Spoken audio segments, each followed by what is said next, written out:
Strange Adventure. The dust-covered stagecoach thundered across the desert and over the steep California hills, swaying like a ship in a storm-filled sea. It bounced around the tortuous curves in the rough road as the 6 horses raced toward the village of Mariposa.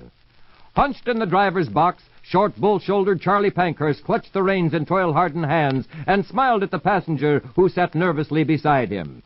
You know, Mr. Barker, I bet there'll be a good road through this country someday. Then the passengers won't get such a jouncing around.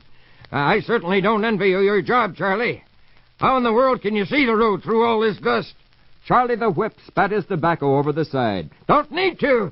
Long as the lead horses can see their way. I've been over these mountains so many times I can tell where the road is by the sound of the wheels. You've been driving coaches for a long time, haven't you? Yep. Ever since I was a kid back in Massachusetts. Then I come west, drove over most of the runs out here. Thought I was going to lose out when I got my eye put out shoeing a horse. Say, you hear a roaring noise? Barker strained his ears to catch any sound that might come to him over the steady rumbling of the heavy stagecoach. At last he caught a distant, steady sound, as of water roaring over a waterfall. Yes, Charlie, but faintly, sounds like a waterfall. No, that wouldn't be a waterfall, Mr. Barker.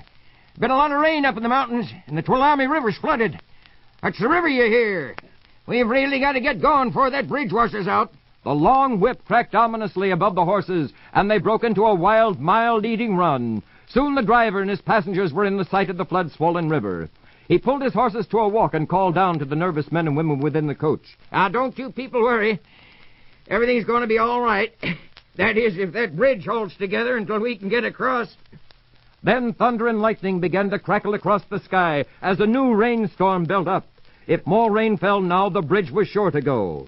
Charlie Pankhurst looked at the muddy, swirling river across the wooden bridge. He was almost on the structure when he heard the timbers groan and saw the bridge sway drunkenly before him.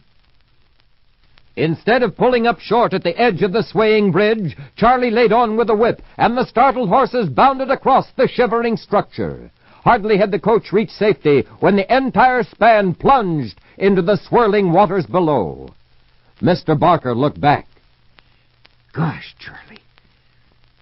That was a close one. But 'twarn't so bad, son. Besides, you know, we got a schedule to keep. Well, this was just another incident in the moving and adventurous life of one of the most colorful characters of the early West. On a day in 1879, Charlie the Whip called some of his friends to his small ranch house near Watsonville, California. The veteran driver was dying, and he wanted to give his estate to these friends who had helped him in his last days. It was on his deathbed that he shared with them the great secret of his life. They were the first to know that Charlie Pankhurst was a woman. This is Pat McGeehan in Hollywood, California, saying goodbye from my writer Charles Crowder and inviting you to listen to The Wingbone, our next tale of Strange Adventure.